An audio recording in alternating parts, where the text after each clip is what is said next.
Assalamualaikum warahmatullahi wabarakatuh. Waalaikumsalam warahmatullahi wabarakatuh. Alhamdulillah. Wassalatu wassalamu ala Rasulillah Sayyidina Muhammad ibn Abdillah wa ala alihi wa sahbihi wa man walah. Wala hawla wala quwata illa billah, amma ba'd. Ikhwani rahimakumullah. Malam hari ini kita akan membaca salah satu artikel berjudul Jangan Biarkan Tetangga Kelaparan. Mudah-mudahan dengan mengingat kewajiban kita sebagai seorang muslim terhadap para tetangga kita dapat menyebabkan rasa iman kita ini semakin tebal kepada Allah Subhanahu wa taala. Karena Nabi sallallahu alaihi wasallam juga bersabda, la yu'minu ahadukum gimana Ustaz? Tidak beriman salah seorang di antara kalian sampai menghormati tetangganya. Ada yang ingat? Man kana yu'minu billahi wal yaumil akhir falyukrim jaruhu, ya. Barang siapa yang beriman kepada Allah dan hari akhir, maka hendaklah dia menghormati tetangganya, ya. Jadi menghormati tetangga ini termasuk salah satu tanda atau ciri orang beriman kepada Allah. Luar biasa, ya. Dulu Nabi Muhammad SAW pernah berpesan kepada para sahabat tentang hati-hatilah kepada tetanggamu, jagalah tetanggamu, jagalah tetanggamu. Sampai orang-orang itu atau para sahabat itu berpikiran, jangan-jangan seorang tetangga itu mewarisi harta tetangganya, sampai begitu. Kenapa? Karena merasa, kok sangat peduli ya Nabi Muhammad itu terhadap tetangganya. Ya deh, begitu. Jelas Ustaz? Silakan dibaca Ustaz. Bismillahirrahmanirrahim. Alhamdulillahi rabbil alamin. Wassalatu wassalamu ala ashrafil anbiya'i wal mursalin Sayyidina Muhammadin wa ala alihi wa sahbihi ajma'in, amma ba'd. Jangan biarkan tetangga kelaparan. Karya Kiai Haji Lutfi Basri. Selalu peduli terhadap kemaslahatan lingkungan yang ditempati termasuk sifat yang sangat mulia bagi penduduk perkampungan. Entah itu kepedulian terhadap masalah keamanan atau kebersihan atau guyupnya hubungan antara warga dan sebagainya. Ya, jadi seseorang yang ingin dicatat oleh Allah SWT sebagai orang yang baik, termasuk juga adalah orang yang pandai hidup di kampung dengan baik. Jadi kampungnya ini, ya. Kalau kita di sini pesantren Ribat Al-Murtadha kan punya kampung ini, ya. Nah, kampung kita kebetulan tidak begitu banyak orangnya. Tapi bukan berarti banyak tidaknya kampung itu yang akan dijadikan tolak ukur, bukan. Tapi kita ini pandai hidup di kampung sehingga orang kampung merasa senang dengan kita, merasa terhormat dengan kita, tidak merasa terganggu dengan kita. Itu termasuk adalah cara hidup bertetangga yang baik, begitu. Ya, lanjut Ustaz. Bahkan dalam syariat pun ditekankan agar setiap penduduk di suatu perkampungan itu hendaklah selalu memperhatikan terhadap kondisi tetangga kanan kirinya. Barangkali ada di antara mereka yang sangat membutuhkan bantuan atau uluran tangannya. Ya, jadi kita tidak boleh tutup mata ya terhadap keberadaan tetangga ini, ya. Kalau kita dengar tetangga dalam keadaan kesusahan, ya apa yang bisa kita bantukan, gitu ya. Kalau misalnya kita punya materi, kita bantu materi. Tapi kalau kita punya tenaga, kita bantu tenaga. Misalnya bagaimana? Misalnya ada tetangga kita sakit, tidak punya mobil. Kita kebetulan tidak punya uang, tapi kita punya mobil. Sebutlah punya mobil yang ada bensinnya, kita bisa nyupir misalnya, ya. Ya kita antarkan. Nah itu namanya bantuan yang tidak secara materi. Tapi itu adalah suatu bantuan yang sangat baik. Misalnya kita antarkan ke dokter, ya. Begitu dan seterusnya. Bagi yang mampu untuk menyumbang, ya disumbang. Atau kalau tidak, minimal doa, itu sudah minimal. Peduli, kemudian kita datangi, ya namanya sambang kepada orang sakit, ya begitu, itu salah satunya. Tapi di sini bukan berarti orang sambang itu hanya orang sakit saja, tidak begitu. Tapi kita gimana caranya menjalin hubungan tetangga yang baik, gitu ya. Begitu. Ini termasuk ajaran syariat. Jelas ya? Silakan Ustaz. Diriwayatkan dari Rasulullah Shallallahu Alaihi Wasallam bahwa beliau bersabda, tidaklah beriman kepada Allah dan hari akhir sampai yang bermalam dalam keadaan kenyang, sementara tetangganya lapar. Ya, kalau ada orang itu kenyang, sedangkan tetangganya kanan kiri itu ada yang kelaparan, itu dijaga tidak beriman, karena tidak peduli terhadap nasib tetangganya. Apalagi kalau begini, misalnya kita ini punya, misalnya tetangga gak punya, kemudian tetangga persis ya, bukan orang yang kita kenal ya, hutang sama kita. Karena memang kita lihat orangnya memang gak mampu, ya dah, hutang sama kita dan kita bisa memberinya. Kita beri beras, misalnya kalau dia hutang, misalnya hutang berapa ya, 100.000, kita kebetulan punya, ya kita beri gitu. Nah, orang yang maaf ini ya, yang tidak beriman kepada Allah SWT, maka dia yang punya tetangga seperti tadi itu, sedangkan dirinya punya makanan, dia tidak memberi, hutang pun tidak meminjam. Apa? Aku ya aku, kamu ya kamu kerja aja. Ini orang semacam ini dianggap tidak beriman kepada Allah Subhanahu wa taala. Laisa mu'min ya, alladzi yashba' wa jaruhu ja'iun ila jambi. Ya, dikatakan tidaklah beriman orang yang kenyang sementara tetangganya lapar sampai ke lambungnya ini ya sakit, itu sampai lambungnya sakit, mau sampai kelaparan. Ini dikatakan tidak beriman. Naudzubillah min. Karena itu kita harus peduli terhadap tetangga kita ya, tetangga kanan kiri pada khususnya. Kenapa sih? Ya karena kita ini kalau hidup di suatu perkampungan, walaupun kita punya keluarga. Saya contohkan saya pribadi aja enak ya. Saudara saya ini 11 meninggal dunia berapa? 2. Sisa berapa jadi? Sisa 9. Tapi nggak ada yang mereka hidup jadi tetangga saya, nggak ada. Semuanya terpisah. Ada yang di Jakarta, ada yang di Surabaya, ya, ada di Malang Kota, ada di Singosari tapi jauh. Nah, yang paling dekat siapa? Ya tetangga kanan kiri ini paling dekat. Kalau misalnya ini ya, saya jalan di depan kampung itu kemudian jatuh, ya. Walaupun sekarang ada handphone, alat canggih handphone ya.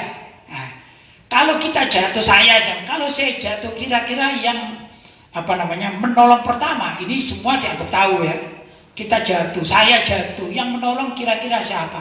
Tetangga ya, atau saudara saya di Jakarta. Mau nolong saya jatuh, beli tiket dulu ini ya.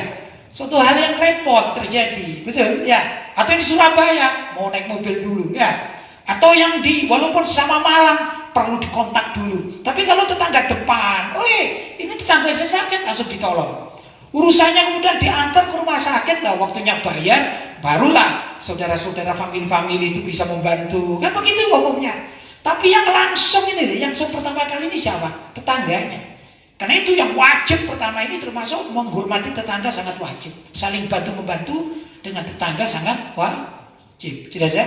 Lanjut Ustaz.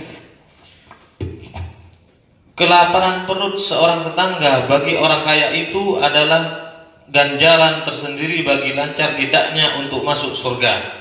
Jika si kaya tidak peduli terhadap kondisi tetangganya yang miskin, maka sulit baginya untuk dapat masuk surga. Ya, kalau ada satu kampung, ada orang kaya, ada orang miskin, ya dah.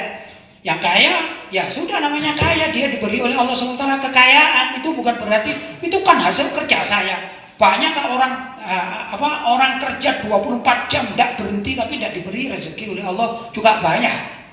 Ya dah. Maka sebenarnya kekayaan itu adalah pemberian Allah. Maka sangat berdosa kepada Allah apabila ada orang kaya hidup di kampung sedangkan tetangganya kelaparan. Ini sangat bahaya. Ini kelak orang yang si kaya ini walaupun tidak mencuri dia, tatkala akan masuk surga, maka dia dicegat oleh orang-orang miskin yang menjadi tetangganya. Ya Allah, itu tetangga saya kaya ini ya, makannya aja mau sehari 10 kali bisa. Sedangkan saya dan anak-anak saya ini miskin, jangankan makan sehari 3 kali, 3 hari sekali baru makan ini. Wah, ini si kaya ini sulit masuk surga. Walaupun dia ahli masjid, dia ahli ibadahnya luar biasa, ada ya. Tapi kalau dia pelit kepada tetangganya, maka jadi ganjalan tersendiri. Begitu, Ustaz. Lanjut. Disebutkan dalam hadis, sesungguhnya tetangga yang miskin berpegang pada tetangganya yang kaya pada hari kiamat dan berkata, "Ya Rabb, tanyailah orang kaya ini, mengapa ia tidak berbuat kebaikan kepadaku dan menutup pintunya di hadapanku?" Lanjut.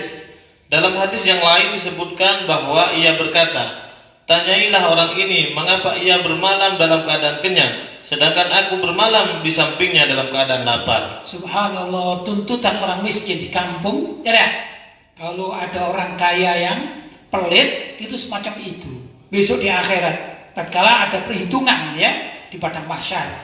Kalau perhitungan secara dohir, maka si kaya itu misalnya aslinya masuk surga, tapi karena pelit pada tetangganya, maka si miskin ini bertanya atau memohon kepada Allah, "Ya Allah, tolong ya Allah, kau tanya itu. Dia walaupun kelihatannya baik nih, tampang baik, tampangnya ahli ibadah ini, tapi sesungguhnya dia pelit ya Allah. Ya, kau tanya ya Allah, kenapa dia malam hari kekenyangan sedangkan aku dan anakku kelaparan?" Ini menjadi permasalahan tersendiri di akhirat. Ya, karena itu hati-hatilah jadi orang kaya. Gimana kalau sekarang kayak seperti kita, alhamdulillah ya, kita berada di satu perumahan ya, secara zahir tetangga-tetangga ini nggak ada yang kekurangan gitu ya. Ini lebih aman sebenarnya. Ya, seperti kita ini loh, pesantren kita. Tapi itu bukan berarti kita nggak dianjurkan sedekah. Enggak, kalau kita tidak bisa sedekah di sini ya sedekah di luar. Karena sedekah ini juga bisa menutup pintu kemarahan Allah SWT kalau dalam keadaan kita ini pernah bermaksiat ya, maka sedekah gitu ya, as-sadaqatu sir, khususnya sedekah yang disembunyikan ini tudfi'u ghadabar rabbi, bisa menutupi kemurkaan Allah. Itu kalau kita suka sedekah sir. Sedekah sir itu gimana sih? Macam-macam caranya. Sedekah sir, apa sedekah sir? Sedekah yang tidak ditampak-tampakkan gitu ya. Misalnya begini Ustaz, ini saya jualan, misalnya ya, saya jualan harga normal, saya jual 25.000. Harga normal ini ya. Saya punya beberapa cangkir gini, saya jual kemana-mana 25.000. Kemudian saya kepingin sedekah sir kepada Ustadz Burhan ini. Kebetulan Ustadz Burhan ini datang kepada saya dan mau beli. Berapa itu harganya? Saya kasih tahu, harganya 20.000. Dalam hati saya, yang 5.000 sedekah saya untuk Anda. Jadi padahal harganya berapa ini? Aslinya 25.000. Saya jual berapa? 20.000 karena niat saya adalah sedekah. Ini namanya sedekah sirri. Apa sedekah sirri? Sedekah dengan sembunyi-sembunyi, sehingga yang disedekahi tidak ngerti kalau ternyata saya dikasih sedekah, enggak. Cuman masya Allah fulan ini jualannya murah, itu aja. Maka itu namanya sedekah sirri. Yang demikian ini tudfi'u ghadabar rabbi. Bisa tudfi'u, menutupi ghadabar rabbi kalau Allah itu murka. Gitu Ustaz. Lanjut Ustaz. Ternyata urusan perut tetangga itu di akhirat nanti adalah ikut menjadi tanggung jawab bagi setiap penduduk kampung yang ekonominya lebih mapan. Ya. Mengabaikan kondisi tetangga hingga ada yang kelaparan termasuk berisiko besar bagi setiap orang. Subhanallah, ya dah. Maka kalau kita ada informasi itu ya kita harus peduli ya. Kita peduli tetangga kita bagaimana, mestinya begitu. Ya. Lanjut. Di antara riwayat yang sesuai dengan hadis ini adalah sabda Rasulullah Sallallahu Alaihi Wasallam. Beliau mengatakan kepada Sayyidina Usamah bin Zaid dalam wasiatnya, "Hai Usamah, waspadalah terhadap setiap jiwa yang lapar yang mengadukanmu di sisi Allah. Karena Allah berfirman, tidaklah beriman kepadaku siapa yang bermalam dalam keadaan kenyang sementara tetangganya lapar di sampingnya." Ya, tetangga samping kanan kiri, khususnya ini ya. Kalau tetangga agak jauh kadang-kadang kita nggak tahu kan ya. Kalau nggak ada laporan memang sering kita nggak tahu. Tapi tetangga kanan kiri nih, kanan kiri depan belakang ini yang sering kali kan berinteraksi langsung dengan kita ya. Atau kata orang Jawa ini tetangga satu tembok, tetangga satu dinding. Ya, kalau Ribat ini kebetulan tetangga sebelah ini kosong rumahnya. Sebelah kosong itu. Sebelah ini seberang jalan ada orangnya kan gitu kan ya. Ya alhamdulillah mereka kita lihat ya punya lah gitu ya. tetangga belakang juga punya juga mereka ya.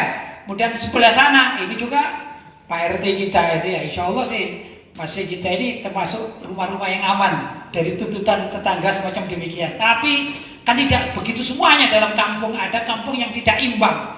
Ya, satu kaya, satu miskin. Nah ini bahaya yang kaya ini besok bisa dituntut oleh si miskin. Begitu kurang lebih. Jelas Ustaz ya? Selesai kan bacaannya? Sudah. Baik ya ikhwan, kita akan lanjut bila mana ada pertanyaan-pertanyaan. Ustaz Jadi silakan. Alhamdulillah Rabbil Alamin. Ini sudah ada beberapa pertanyaan yang masuk pada malam hari ini, Kiai. Baik. Pertanyaan pertama dari hamba Allah dari Tangerang. Baik. Assalamualaikum warahmatullahi wabarakatuh. Semoga Kiai, keluarga dan para santri sehat walafiat dan dibahagiakan oleh Allah Subhanahu wa taala dunia dan akhirat. Amin. Afwan, izin bertanya Baik. terkait hadis tidurnya orang puasa merupakan ibadah, diamnya merupakan tasbih, amalnya dilipat gandakan pahalanya, doanya dikabulkan dan dosanya diampuni. Baik. Sepengetahuan kami, hadis tersebut palsu. Namun ada kalangan yang tetap menggunakan hadis itu sebagai dalil, karena Imam Suyuti dalam kitabnya Jami'us Shaghir mengatakan hadis itu dhaif. Apakah boleh kita memilih pendapat yang mendhaifkan sebuah hadis meskipun mayoritas ulama mengatakan hadis itu palsu? Atas jawabannya kami ucapkan terima kasih. Baik. Jadi begini nih, yang saya tahu hadisnya dhaif. Malah yang kalau kita merujuk dikatakan banyak ulama itu mungkin ulama yang di medsos. Ya, jadi ulama di medsos itu biasanya menulis satu kalimat mengatakan ini hadisnya palsu itu. Kemudian dikopas, kopas. Mungkin 1000 tokoh yang mengopas mengatakan ini palsu. Ya dah. Sehingga orang awam mengatakan hadisnya palsu, padahal bukan palsu. Hadis ini dhaif, bukan palsu. Gitu ya. Jadi yang saya lihat, saya kan juga sering baca di medsos. Cuman masalahnya orang membaca di medsos tergantung dari keilmuan yang dimilikinya. Orang bisa sharing. Kadang-kadang ada, saya senang baca di medsos dan beberapa tulisan-tulisan saya baca. Semacam gini-gini saya baca. Karena saya hobi baca. Tapi saya mempunyai pandangan begini. Itu yang mengatakan, maka dikatakan kami siapa ini kan gitu ya. Kebanyakan loh ya, yang mempalsukan ini adalah kalangan orang-orang Wahabi itu aja kesannya. Ya, biasanya begitu ini. Jadi kalau aneh sedikit palsu. Padahal ada bedanya antara hadis dhaif dengan hadis palsu. Begitu, beda jauh. Bahkan Al-Albani sendiri yang menjadi rujukan bagi orang-orang Wahabi Salafi itu, saya lihat di situ mengatakan dhaif minat du'afa, bukan palsu. Begitu ya. Di kaidahnya Al-Albani, tapi saya tidak akan mengambil dari Al-Albani ya riwayat ini. Jelas ya? Jadi pertama, hadis ini bukan hadis dhaif, hadis ini bukan hadis palsu, tapi hadis dhaif. Begini. Hadis palsu itu ya palsu. Nabi tidak pernah mengatakan demikian. Ya, itu namanya palsu. Tapi kalau hadis dhaif itu banyak syarat-syaratnya yang menurut para ulama hadis dhaif itu bisa diamalkan untuk fadhailul a'mal. Apa fadhailul amal? Keutamaan amal ibadah sunnah. Ya, maka Imam Suyuti tadi dikatakan, sekelas Imam Suyuti aja mengatakan hadis ini adalah dhaif, bukan palsu. Dan perawinya adalah Imam Al-Baihaqi. Imam Al-Baihaqi juga mengatakan hadis ini dhaif, bukan palsu. Sudah ya? Kemudian juga Ibnu Abi Hatim dalam kitab Al-Ilal mengatakan hadis ini dhaif. Dan masih banyak sebenarnya. Ya dah? Nah, kita mengambil hadis ini sebagai hadis dhaif untuk apa? Untuk fadhailul a'mal. Apa itu? Amalan ibadah sunnah, keutamaan. Nah, artinya bagaimana? Naumus sha'im ibadatun. Ya, naumus sha'im ini dipermasalahkan. Cuman kalimat naumus sha'im ibadatun. Tidurnya orang yang berpuasa dianggap ibadah. Wah, ini dianggap suatu hal yang aneh. Berarti kita kalau gitu harus tidur semua. Yang mengatakan harus itu siapa? Tidak begitu. Begini loh, saya tanya. Ustaz, ini Ustaz, kita pakai contoh Ustaz ya, kita pakai contoh. Ustaz kalau tidur, bisa nggak sholat? Tidur betulan ini, bisa nggak sholat? Nggak bisa. Kalau Ustaz tidur, kemudian sholat Allahu Akbar, walaupun lengkap, dihitung sholat apa enggak? Enggak. Ya kan? Dihitung sholat apa enggak? Enggak. Gitu ya? Ustaz ini punya duit, kepengen sedekah Ustaz. Kemudian tidur Ustaz, ya. Kemudian Ustaz ini dalam keadaan tidur, apa kata orang bangkong ya? Bangkong ini. Kemudian sedekah atau bayar zakat lah misalnya, bayar zakat yang wajib, zakat fitrah itu kan. Tapi bangkong dia Ustaz. Ada Ustaz ini bangkong bayar zakat fitrah. Sadar? Ya enggak sah. Kan enggak sadar dia kan? Ya enggak. Jadi orang bayar zakat, sholat ya, dan yang lain-lainnya itu semuanya harus sadar Ustaz. Pertanyaannya, kalau orang puasa boleh tidur enggak Ustaz? Boleh. Kalau orang puasa tidur, puasanya batal apa enggak? Orang tersebut tetap puasa enggak? Tetap puasa. Nah, puasanya orang tidur tetap diberi pahala oleh Allah. Terus apanya yang susah sih mengamalkan hadis ini? Jelas? Ya. Jadi amalan-amalan yang lain, Ustadz mengaji kan dapat pahala. Tapi kalau tidur mengaji gimana Ustadz? Ya enggak. Betul ya? Nah, di antara kalau hadir majelis taklim, hadir bukan mengaji ya. Kalau mengaji Al-Quran kan dapat pahala kan? Satu hurufnya berapa? Masuk 10 kali lipat pahalanya. Kan begitu kan ya? Itu membaca dengan sadar. Kalau orang tidur ini bangkong ya. Bismillahirrahmanirrahim. Alif Lam Mim. Ya gak dapat bangkong dia. Ya dah, jelas? Kalau hadir majelis taklim itu dapat pahala, satu pahalanya. Walaupun tidur dapat. Itu antara lain. Terus orang puasa kok tidur, ini tetap berpuasa dia ini. Jadi dia tetap berpuasa, dapat pahala enggak? Tetap dapat pahala. Itu dikatakan naumus shaim ibadatun. Puasanya, tidurnya orang yang puasa tetap dapat pahala. Pahalanya puasa itu dapat. Itu satu. Kedua, kalau yanwi ini niat misalnya.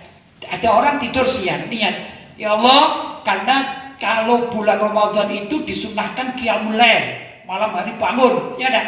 Maka siang ini aku tidur niat agar nanti malam bisa qiyamul lail, maka tidurnya dapat pahala. Ya dah. Begitu cara mengamalkan hadis ini. Kenapa harus dikatakan ini palsu? Terus kalau palsu kenapa? Masa gak boleh orang tidur puasa? Ayo, kamu kalau tidur dosa kamu gitu. Ya enggak juga lah. Ya, jadi salah besar menurut saya kalau mengatakan ini hadis pasti palsu. Enggak, hadis ini dhaif. Kalau hadis dhaif itu masih boleh diamalkan ya dalam Fadhailul A'mal. Kenapa hadis dhaif itu? Begini loh hadis dhaif itu. Kalau saya katakan memang ini ilmu mustalahul hadis ya, yang tidak mudah dipahami oleh orang awam ya. Enggak semuanya orang awam itu paham ya. Ini orang-orang tertentu yang belajar ilmu benar-benar namanya mustalahul hadis. Kalau hadis itu sahih, itu memenuhi syarat-syarat ya tertentu. Andai kata saya katakan dinilai, gitu maka syaratnya ini 100 bisa dipenuhi. Begitu. Saya katakan misalnya ya, olahragawan misalnya, olahragawan apa ya, misalnya voli gitu ya, voli. Pertama, orang tersebut harus sehat. Ya, ini kita yang normal bicara ya. Orang tersebut punya tangan, ya gitu ya. Kalau misalnya orang mau voli tidak punya tangan, ya tuh kebetulan cacat tangannya, kan tidak bisa ikut Ustaz. Ya, maka syarat-syarat dipenuhi dalam hadis sahih. Saya katakan setelah teliti nilainya 100. Ustaz misalnya ini ya, wah tangannya sehat, badannya sehat, ini sehat, bisa loncat, bisa gini. Anda saya nilai 100 bisa masuk grup voli gitu Ustaz. Paham ya? Nah, sekarang misalnya Ustaz Burhan ini kebetulan misalnya tangannya sakit begini gitu ya, terus yang kiri, tapi masih bisa pegangnya begini. Ya, nah ini bagus main volinya bagus, cuman tangannya ada sedikit kiri sedikit gitu. Saya katakan gini, ya Anda ini bisa masuk, tapi tidak bisa tim nasional, tidak bisa karena Anda mohon maaf sedikit tangannya cacat, ya dah, mohon maaf ini. Jadi Anda ini termasuk cadangan saja karena nilai Anda cuma 75, begitu. Ini yang pertama tadi hadisnya hadis sahih, ini hadis hasan. Paham ya? Sedangkan hadis dhaif nilainya cuma 50. Misalnya, benar dia bisa pegang tapi tangannya cuma satu, Ustaz. Memang betul-betul tidak punya tangan. Jadi gimana? Dia bisa, dia ahli, cuma nunggu nunggu umpan dari temannya, sehingga tidak sempurna dia ini. Ya, nah maka saya katakan nilai Anda bisa ikut, cuman Anda bukan cadangan, Anda di kelas ketiga nanti ya, begitu ya. Tidak mungkin ikut di tim utama. Namanya hadisnya hadis dhaif. Tapi bisa main, bisa. Kalau pakai tangan satu itu bagus, ya. Masih bisa ini, kurang lebih begitulah hadis dhaif. Beda kalau hadis palsu. Hadis palsu ini daftar. Misalnya Ustadz ini mendaftarkan nama, siapa namanya? Badrun misalnya. Ya, coba Ustadz. Saya daftar nama Badrun untuk tim voli misalnya. Bilang keras. Saya daftar nama Badrun untuk tim voli. Baik, saya teliti. Mana orangnya? Gak ada. Umurnya berapa? Gak punya umur. Tangannya berapa? Gak punya tangan sama sekali. Gimana saya akan memasukkan? Ini palsu namanya. Datanya data palsu. Nah kalau udah palsu ya sudah diletakkan, nggak bisa dibuat apa-apa. Jelas. Jadi beda dengan tadi itu yang masih bisa ada orangnya dan dia ini ahli. Cuman memang tangannya cuma satu. Tapi kalau mendapatkan umpan dari orang lain, dia akan smash dan smashnya ini hebat sekali. Kan mungkin terjadi semacam itu. Jelas. Namanya hadis dhaif. Jadi bisa dipergunakan misalnya untuk kalau main bukan main kelas nasional, ya dah, main di kampung. Ayo kamu bakal smash, bisa. Namanya fadhailul a'mal. Jelas ya? Kurang lebih begitulah gambarannya. Jadi hadis ini bukan hadis palsu, tapi hadisnya hadis dhaif yang bisa dipergunakan untuk fadhailul a'mal. Jelas ya? Jadi ada seperti Imam Ibnu Abi Hatim mengatakan hadis dhaif, Imam Suyuti mengatakan hadis dhaif, Imam Al-Baihaqi sendiri mengatakan hadis dhaif. Sudah ikut itu.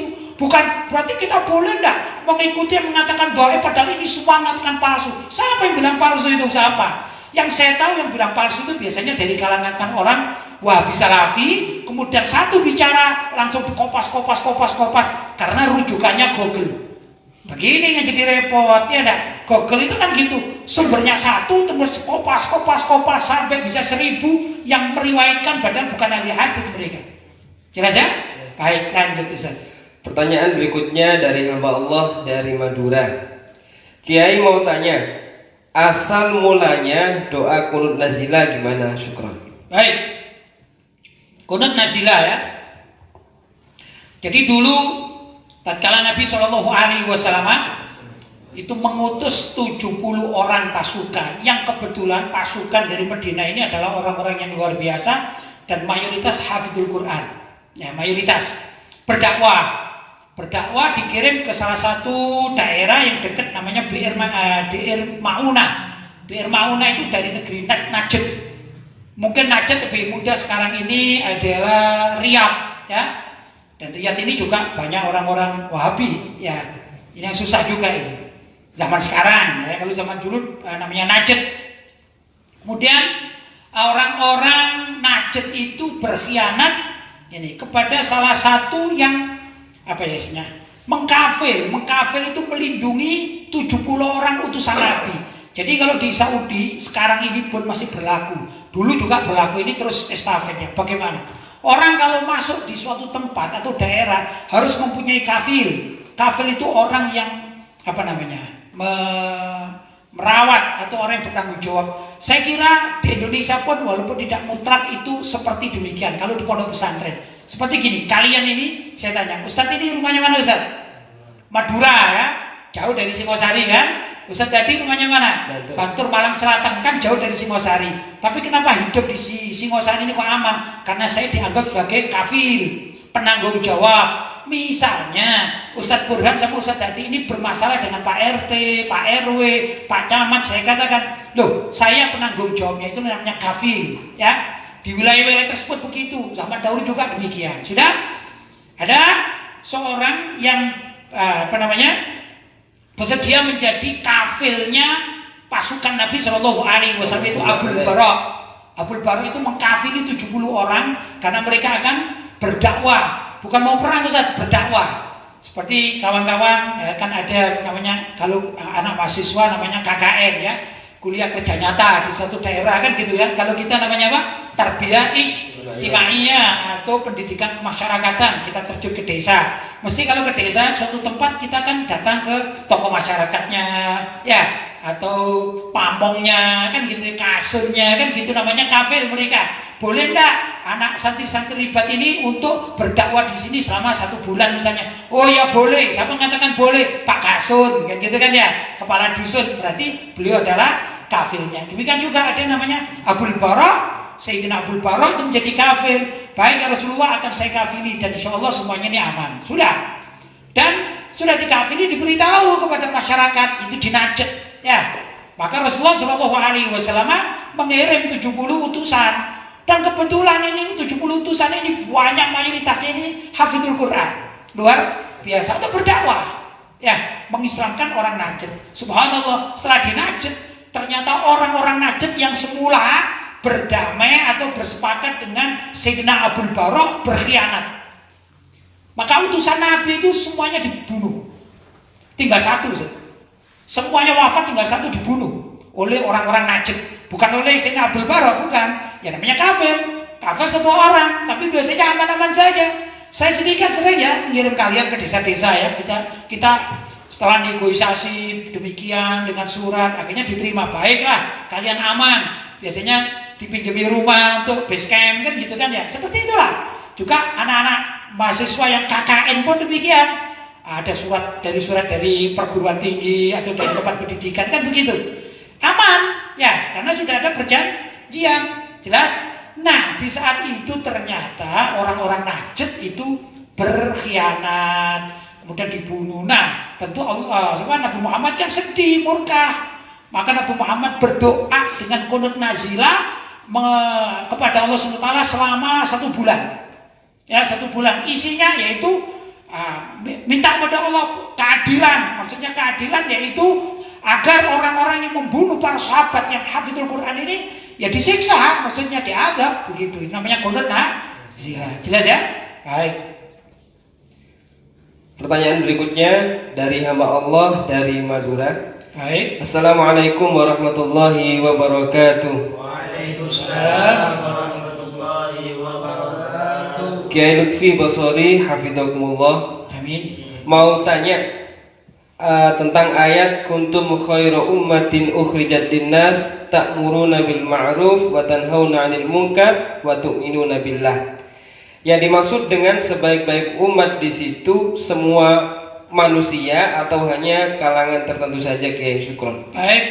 Kalau saya ini pernah membaca dan juga jelas di sini ya.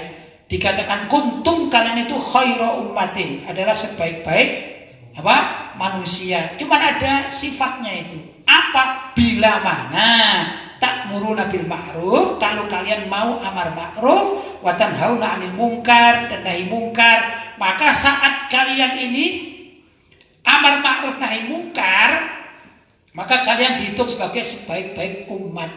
Tapi kalau kalian tidur aja, jadi umat Nabi Muhammad tidur aja, amar ma'ruf rendah, nahi munkar rendah, ya dah. Semua kerja cari penghasilan, yang penting aku enak, yang biasa-biasa saja. Ya memang umat Nabi Muhammad itu yang beriman kepada Allah lebih baik daripada umat-umat dari Nabi terdahulu. Tapi kelasnya kan beda-beda, Ustaz.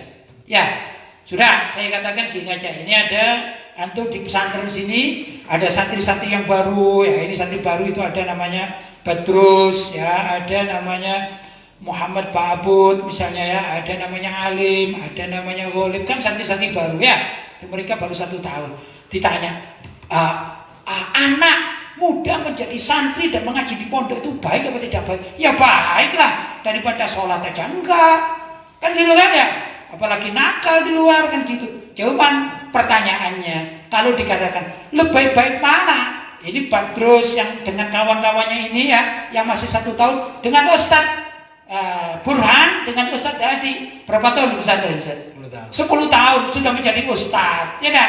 Sudah mengerti agama, mengerti dan segala macam, bisa baca kitab. Kira-kira kalau afdoliyah lebih baik mana ini ustadz-ustadz dengan santri baru? Ya nggak bisa dibandingkan lah, kan begitu ya. Jelas ustadz-ustadz jauh lebih afdol, lebih mulia daripada yang baru-baru. Kenapa? Yang baru-baru ini belum mengerti mengaji, masih awal-awal. Tapi ustadz-ustadz sudah bisa mengajar. Maka kuntum khaira ummatin, kalian ini adalah sebaik-baik manusia. Kalau apa? Kalau kalian mau ta'muruna bil ma'ruf wa tanhauna 'anil munkar, mau amar ma'ruf dan nahi munkar sesuai dengan ilmu syariat, maka di sini ulama-ulama yang biasa menyampaikan amar ma'ruf dan nahi munkar, itu jauh lebih mulia daripada umat Islam yang biasa-biasa saja. Sedangkan umat Islam yang biasa-biasa saja lebih mulia daripada umat-umat dari Nabi terdahulu. Begitu bertingkat-tingkat, ya. Itu. Jadi kalau kepingin kita ini menjadi kuntum khaira ummatin yang sempurna, ya ayo amar ma'ruf nahi munkar. Gimana caranya? Ya diisi dengan ilmu yang benar sesuai dengan syariat yang diturunkan oleh Allah Subhanahu wa taala dan diwahyukan kepada Nabi Muhammad SAW berupa hadis-hadis, sunnah-sunnah Nabi diterjemahkan oleh para ulama salaf, Ahlussunnah wal Jamaah, dari kalangan para ulama-ulama mujtahid, begitu dan seterusnya. Jelas Ustaz? Baik. Ada pertanyaan lagi? Masih ada. Pertanyaan berikutnya dari hamba Allah dari Kalimantan. Izin bertanya Kiai. Baik. Orang pelat atau cadel apakah sah mengimami sholat? Jazakumullah khair. Orang cadel atau pelat, ya. Orang cadel itu biasanya yang paling susah mengucapkan huruf R, ya.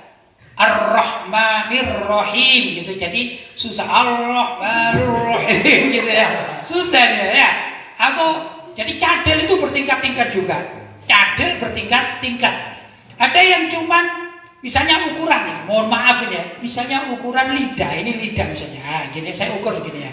Kalau lidahnya sekian panjangnya, maka dia ini normal, mengatakan Ar-Rahmanir-Rahim. Kalau mengucapkan R itu jelas, R jelas. Ya, tapi kadang ada orang yang lisannya itu atau lidahnya itu lebih pendek sedikit aja. Maka dia mengucapkan R itu kurang jelas. R ada, masih ada R, masih ada. Kalau yang sempurna R, misalnya kalau R masih ada. Kalau dia lebih pendek lagi lidahnya ini, maka dia lebih condong untuk gak bisa. Jadi R-nya itu jadi L gitu. Ar-Rahman jadi Al-Rahman gitu. Ya, paham? Nah, saya katakan orang cadel kalau baca ayatnya masih ada nilai huruf yang agak jelas seperti R-nya Ar-Rahman masih itu sah sholatnya. Imami juga masih boleh. Ya. Tapi kalau sudah terlalu pendek, Ar-Rahman jadi Al-Rahman, Al-Rahmanir-Rahim. Nah, ini tidak sah. Kenapa? Merubah arti. Jadi merubah arti. Jadi orang cadel itu kalau bacaannya menurut banyak pihak dia ini huruf-hurufnya menjadi berubah, maka dia tidak sah untuk imami. Sholat aja sah bagi dirinya, tapi tidak sah untuk menjadi mengimami orang lain. Dia harus jadi makmum. Jelas? Harus jadi makmum. Ya, misalnya orang yang betul-betul ya, kalau baca surat Al-Fatihah tadi, Bismillahirrahmanirrahim, tidak boleh. Alhamdulillahirabbil alamin, Ar-Rahmanir-Rahim, tidak boleh jadi imam. Ya, jelas? Itu aturannya begitu. Ya, jadi saya nggak bisa mengatakan cadel itu pasti nggak sah, tergantung cadelnya. Ada cadel yang sangat, ada cadel yang tidak sangat, yang masih ada huruf sedikit tapi memang nggak seperti R yang terlalu besar. R nggak bisa. R ada sedikit itu ya. Ya apalagi R ada sedikit tapi nggak sempurna. Jelas? Baik. Pertanyaan berikutnya dari hamba Allah dari Kota Malang. Kiai, kalau ada orang puasa tidur siang terus dia menelan liurnya, apakah puasanya batal? Terima kasih jawabannya. Pertama begini, dia sadar nggak dia menelan liurnya itu? Kalau nggak sadar dia dalam keadaan tidur nggak apa-apa Ustaz, namanya nggak sadar.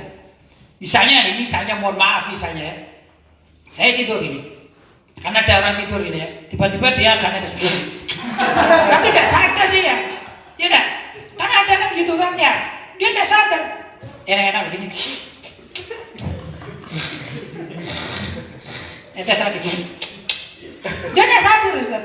Sampai bangun, mungkin tetangganya atau kawannya tahu kamu tadi minum kamu ya. Baru kalau nggak tahu, ya sudah nggak apa-apa Ustaz kalau nggak dikasih tahu. Itu satu. Kedua, liur. Jangankan orang tidur, orang nggak tidur dia. Liur itu kalau masih belum keluar. Saya bukan mengatakan riak balgom apa balgom itu. Riak itu apa sih namanya? Dahak bukan, tapi ludah.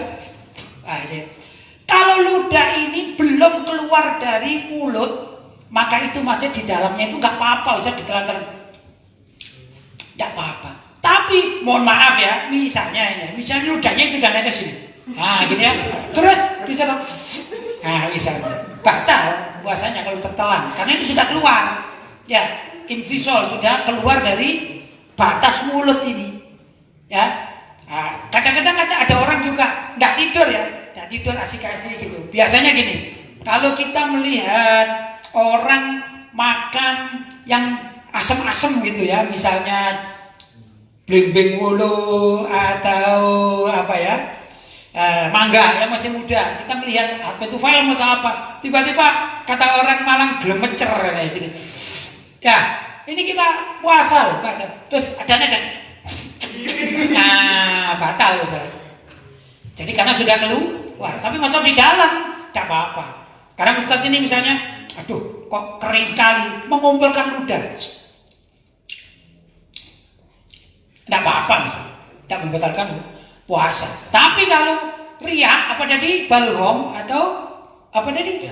Dahak ya, dahak itu kan keluar dari dalam sini. Kalau ketelan lagi batal. Kalau dahak itu masih bisa dikeluarkan, wajib dikeluarkan, tuh keluarkan. Atau pakai apa namanya tisu atau apa, harus dikeluarkan karena dia keluarnya dahak itu dari dalam. Jelas ya?